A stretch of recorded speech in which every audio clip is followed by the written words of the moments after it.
Tom, welcome to the show. Thanks so much, Victor.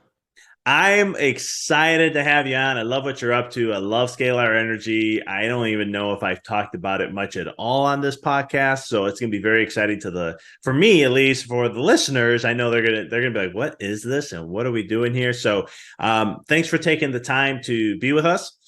Before we get into all that good stuff, and this is also good stuff too, my listeners know what. How did you get into scalar energy? Like, what's your story? What's the background here? I call it the path less traveled. When I was young, I was enthralled with the work of Nikola Tesla, the great electrical engineer. Well, I realized that Tesla was not only an expert with electrical engineering, he also delved into radiant energy or free energy, what I call scalar energy. So to put it in a nutshell, I studied Tesla when I was young. I knew that Tesla was onto something, and I've continued on with his work with this type of scalar energy instrumentation. That's pretty cool. I mean, he's the one guy that I remember when someone told me you got to check out Nikola Tesla. I'm just in the chiropractic school. I'm like, who's Nikola Tesla? Like, you never heard of Nikola Tesla? I was like, I never came up in stuff that I studied, growing up learning. They're like, just you're the type of guy I think you'll be fascinated about him. And all of a sudden, as soon as I started looking into his work, I was like, why isn't he talked about so much? Like, what is it, 1,000 plus things that he created we still use today? Yeah, he Fascinating. far eclipsed Westinghouse and Edison. He far outpaces them. Why don't we learn more about this? Well, Tesla was on to free energy, and those in power don't want free energy. Simply stated. Yeah. So what is free energy for the listeners hearing this? Just if you don't mind explaining, what is free energy? Scalar energy is free energy. What do I mean by that? All that energy is pulsating from our sun, from the stars. It's actually a pulsation. So what is the animating force behind the stars? Scalar energy. I frankly believe it's a divine energy. So that's the energy that powers the universe. Well, obviously the universe doesn't have a power plant. What's the point here? We're tapping into the free energy field of the universe. This is what Tesla later in his life had tapped into. Star energy, sun energy. It's not electricity. So these instruments broadcast free energy. I'll give the audience an example. I hold in my hand a light bulb. It's a fluorescent light bulb. It's in its factory packaging. There's so much energy coming off that Tesla coil, it will provide free energy. It'll illuminate the light bulb. So this is the free energy that I envision for the world. An energy device like this, which could power not only a light bulb, but a home, a factory. So this is where we're going with this energy. Free energy, scalar energy, is the energy of the sun and the stars. I love that. And I think that's where I forgot where I read this from, but it's like the evolution of civilizations on planets. I'm just going to use Earth as an example, right? You use the sources of, I don't know, I forget the Earth or something like that. Then you tap into the sun, but it's not the sun like you're talking about right now. But then eventually we do expand to that level to where all of a sudden we use um, those things where it can take us beyond and beyond. We could travel space and all these different things like we've seen in the movies and shows to a certain degree. And it just seems like that with the Tesla coil and stuff that you just showed here for people who are watching the video version of this. If not, check it out on YouTube. It'll be there. But how you just lit up that light bulb by just putting it right in front of it. Yeah, this is Tesla was able to do that. Tesla had in Colorado Springs, he had a scalar energy tower, and he was able to plant light bulbs in the ground. And at a distance, he could illuminate those light bulbs that were planted in the ground. Well, he demonstrated free energy, and that's a demonstration of free energy. So these instruments are also perfect satellites. What do I mean? I can work with this instrument at a distance. It can transmit that energy across the solar system, if you will. So it's free energy with a free infrastructure. So you with this, just for people listening, then you don't need wires and stuff like that. It's Correct. just it transmits wirelessly to a certain degree. Well, it does. Yeah.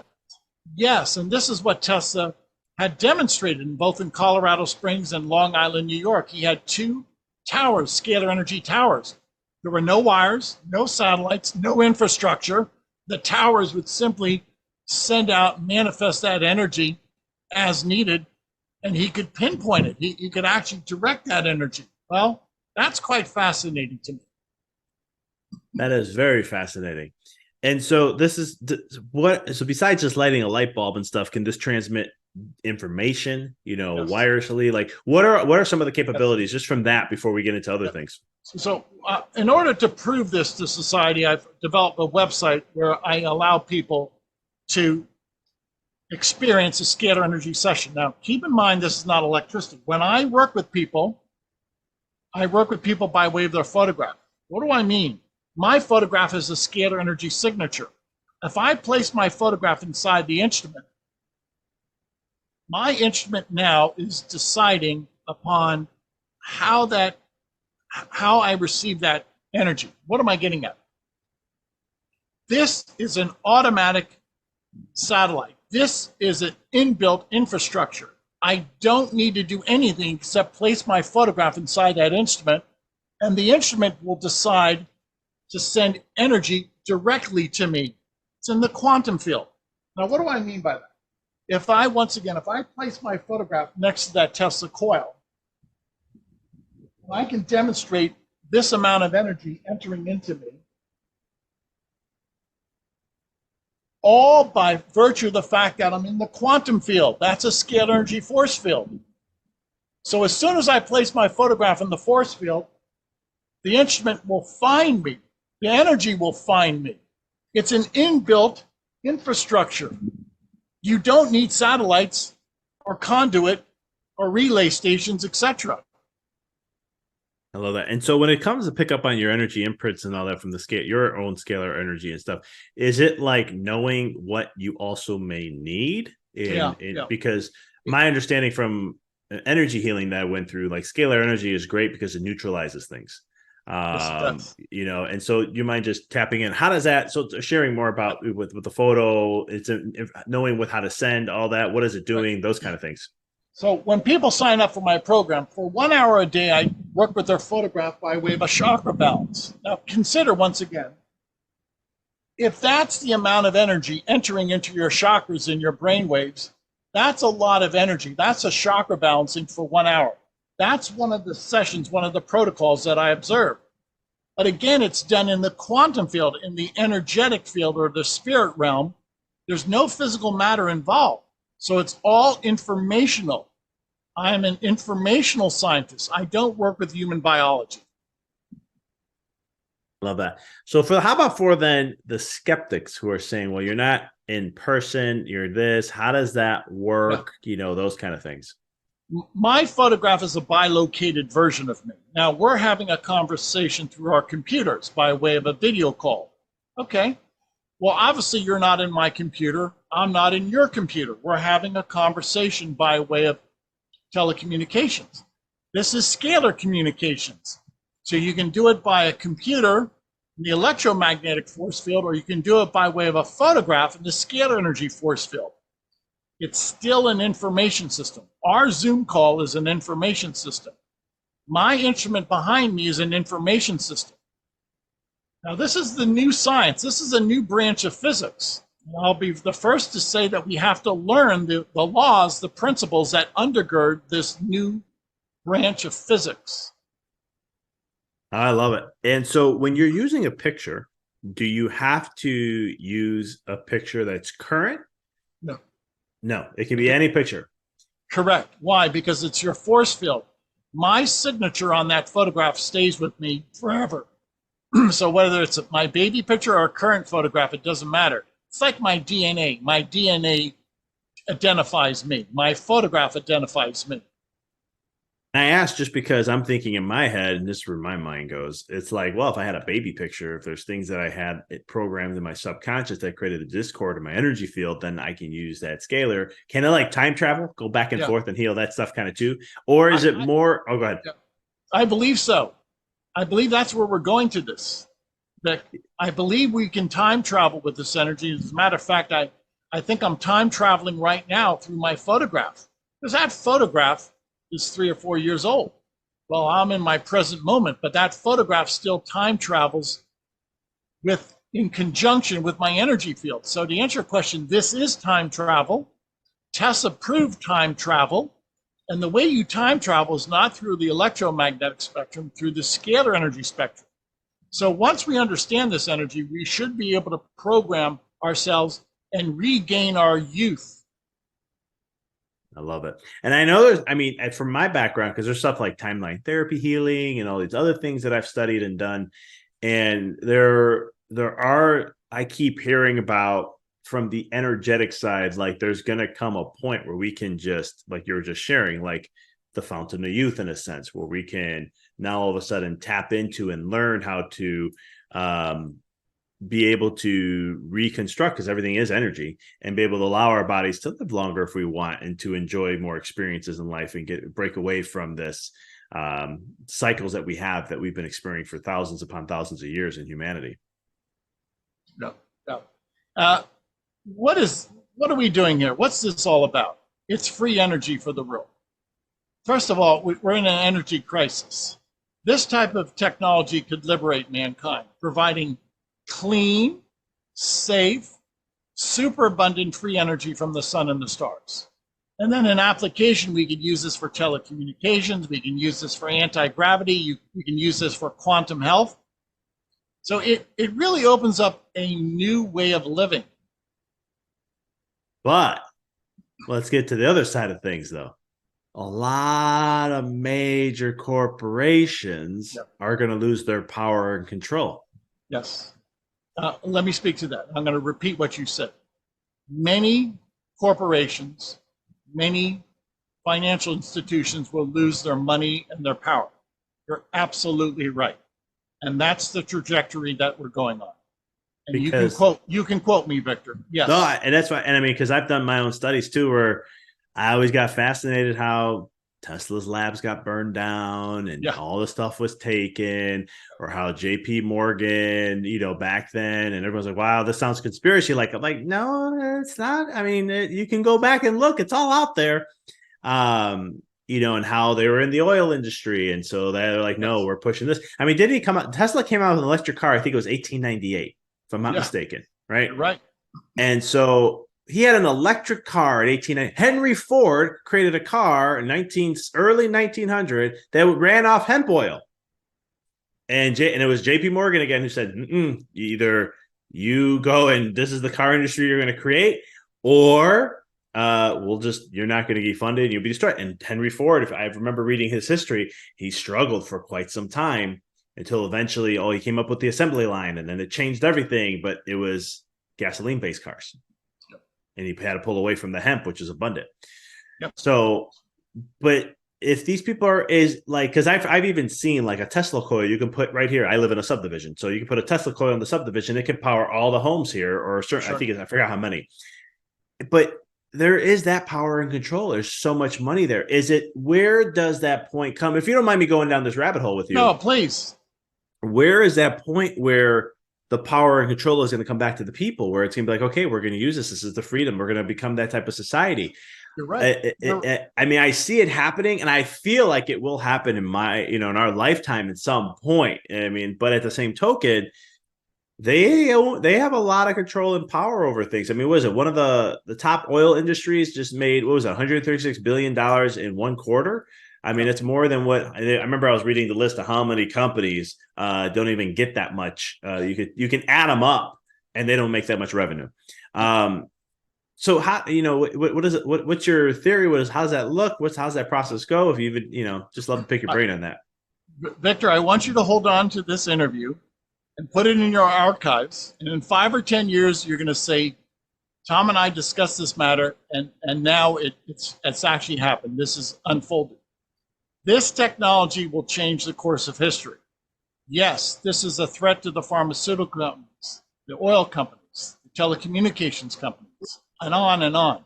Because on pennies at the dollar, these instruments can accomplish what we're doing now with electromagnetic energy. So just to be quite candid, you're going to see this will be a political dynamite in the future. That's right. Yeah, and so I mean, it's just my mind always go back to then the unfolding part of looking at like how is the process is going to be so interesting on how that leads and unfolds because once that it's basically because I remember when I studied scalar energy 14 years ago, it was just like I was like, why isn't anybody talking about this stuff's amazing? I would use it over chakras and they can neutralize and balance, and I'm like, this is crazy. And then it's like have the little pendants you can wear, and it's like any EMFs come to you, it'll just neutralize like that.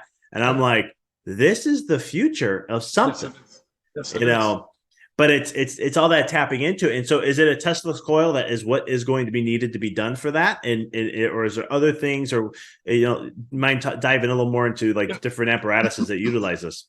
These are Tesla coils, and I only work with scalar energy. So you can magnify scalar energy with a Tesla coil. You can magnify electricity with a Tesla coil. Why do I like scalar energy? The signal never experiences entropy. It never dies off. It never degrades. So I'm nothing against electricity, but frankly, Victor, it's passé. That was for the previous century. Going into this new era, it's all scalar energy. It's free, it's clean, it's from the sun and the stars. It will not only solve the energy crisis, but it will address the green revolution. There's no chemicals here. There's no pollution whatsoever. So let's talk electric cars with the Tesla coil. How's that all work, or how's that look?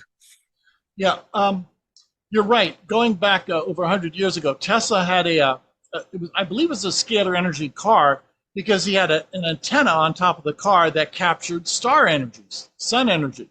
And I don't think he was plugging it into an outlet. I think he simply was able to power his car directly from the sun. Now, looking at today, we're making these advances with electrical cars. That's great. We still have to consider it's electricity, and there's still degradation to the environment, and we'll still have a finite power source, which is contrary to scalar energy, which is an infinite power supply without any chemicals. Basically, a scalar running car doesn't need batteries. That's right. It just needs the antenna and needs the wiring to connect into the drivetrain so it could run. Exactly. If you look closely at Tesla's scalar energy tower in Wardenclyffe, New York, on Long Island, there were no wires anywhere in the vicinity of this tower. Now, this is back over 100 years ago. It was country out there. There was no power plants. So what was he doing with a gigantic tower that had a copper dome surmounting on top of this tower? He was capturing the free energy of the universe. There were no moving parts to that tower. Take a good look at the photographs. It was simply a receiver of sun, solar energy, stellar energy. That was a free energy tower. Love it. And this energy, for people listening, this is always existing. It's always out there. It's always, it just never, would it ever come to an end? Would it ever be an end source? Yeah. Only if the universe would come to an end. If the sun and the stars would cease to broadcast light, then we would see the demise of the universe. We would see the demise of our civilization, obviously. That makes sense. So we talked about how this can be used for energy. We talked about in that kind of thing, how it can run homes and power homes. We've talked about even health per se, how it can rebalance things. You said you were talking about chakras and stuff like that. We talked about using it on pictures. Is there something I am missing that what scalar energy that you've talked about solves also? I've developed a very straightforward process in which there's no human reasoning, and I use photographs of microbes. I'm holding up a photograph of the Epstein-Barr virus. I want to be very clear. I don't work on the medical side. I work on the quantum side. If I place this photograph of Epstein-Barr side by side my photograph, there's a sharing of information. The information of Epstein-Barr shares with my information. If I place both photographs in the instrument, then the energy of Epstein-Barr, the energy downloads into my quantum field. Again, it's all non-physical information. In so doing, that instrument will look for Epstein-Barr energetically and break it apart, reduce it to a state of chaos. So what is my point? Without human reasoning, a photograph of a microbe instructs the instrument to look for that microbe in my quantum field, identify it, and eradicate it. Pretty cool stuff. It is. And why do I like that, Victor? I don't mean to interrupt. No, I love that because there's no room for human mistake, human error. It's mistake proof. A photograph of a microbe downloads into my quantum plane, allowing light, which is fundamental, light to look for Epstein-Barr and eradicate it. And you sync it with the picture so it knows that this is where you're looking. This is the person you want to have it be worked on, so it can find it and create the chaos, so it can disrupt it in the body if it's there. Exactly. Now, you can do that with one photograph. You can do that with 20 or 30 photographs. Earlier today, I was working with 500,000 photographs in my laboratory. This instrument can easily work with 3, 4, 5 million photographs a day. That's free quantum health for 5 million people a day. And for the listeners, I mean, everything at the end of the day, you've heard me say this before, everything's energy at the end of the day. Every condition, every illness is an energy imprint. All things come from the non-physical to the physical. Yes. So I had a teacher one time, very gifted energy healer, and he plays with energy in this quantum realm. And one day he was one of his colleagues. They were playing with, I want to say, was it cerebral palsy or multiple sclerosis or something? Just the energy imprint. And so he downloads it to the guy. The guy ends up having it. And then they had an issue where they couldn't get it off. So he's like, you know what, just go to sleep. We'll reset. It'll reset. And because it's not part of you, it'll come off. And he went to sleep, woke up 4 hours later, and he was back to normal. But he couldn't walk for for those 4 hours when he had it. But again, I'm only sharing that story because it's one of those things where I could see it. This is very similar. Is this also very similar? Because I've heard about the healing of quantum beds and stuff like that. I've heard about quantum beds. I don't know, Victor. I've never seen one in operation. But hopefully this technology is valid, and I'll wait. Yeah, because I'm having if it is, because again, quantum beds would be like, it's like the movies always dictate. I always say when you see things in the movies, those things already exist to a certain degree. It was in the movie Thor, where his dad is in this bed and it's like channeling all his energy. He's almost going to die, and he kept from an energetic perspective, is rebalancing everything, and eventually he comes back and he's alive. And some people say, I remember talking about one time, so I was like, that doesn't exist. I was like, if you understand what I've learned and come across in my time, I was like, I wouldn't be shocked it's not something like that already.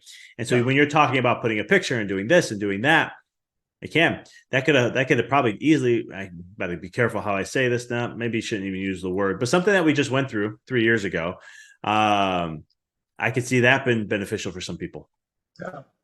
I'll go on record by saying during that phase, the pandemic, my family and friends were very healthy. And that's all I'll say. I'll let the audience interpret that. So Tom, did you ever do any research on your own, like just compile for fun? I feel like you do, but like just, somebody who has this, I'm going to try this out and let's see how it goes. And then you collect your own anecdotal data. Yeah. Thank you. We've been working with an HIV AIDS clinic in Delhi, India. I'm holding up a photograph of some of the participants in that study.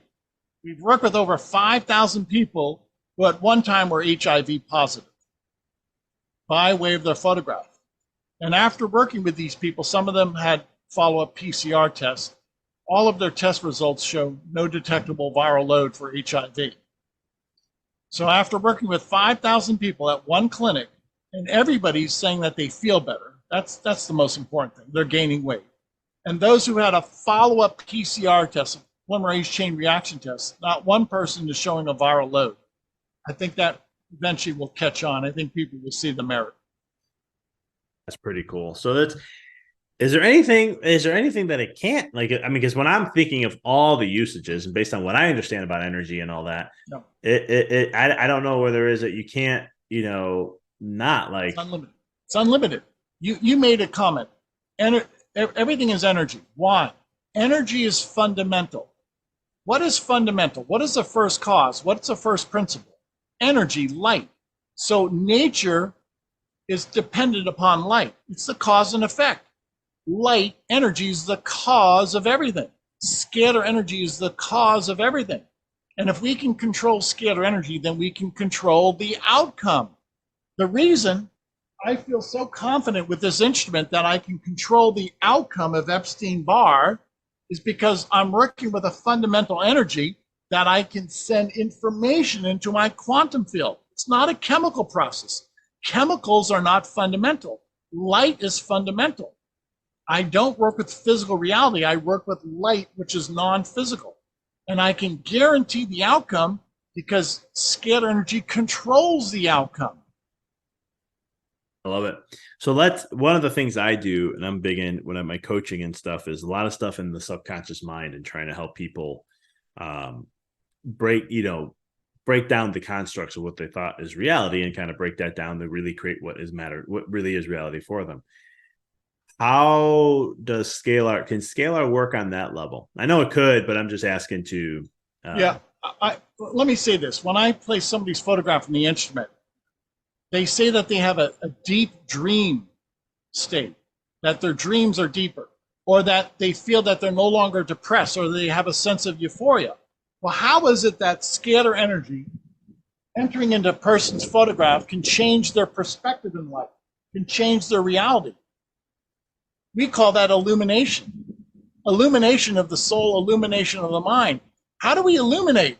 With scalar energy. That's the illumination. Now, if you illuminate the mind, the psyche, change the psychology, this is the pathway of mental health in the future. So you're going to change your reality. This is an uplifting reality. Some people have gone as far as to tell us that they're no longer addicted to cigarettes or drugs because of this. So we change their reality. They change from being dependent upon cigarettes or recreational drugs to being free. So yes, this will change our perspective. This will uplift us. This, I believe, is the tool that we need for mental health moving forward. I love it. There are so many more things I can ask Tom, but all great things must come to an end at one point. But and you've been I love your energy about this and so much more. But how can people connect with you, get to test these things out, and so much more? The website is scalarlight.com, SCALAR, scalarlight.com. Visit the website. Anybody can sign up for free. We'll work with you for 15 days. You're going to send us your photograph. Again, this is a new science that we work with the quantum field, the informational field. Scalarlight.com.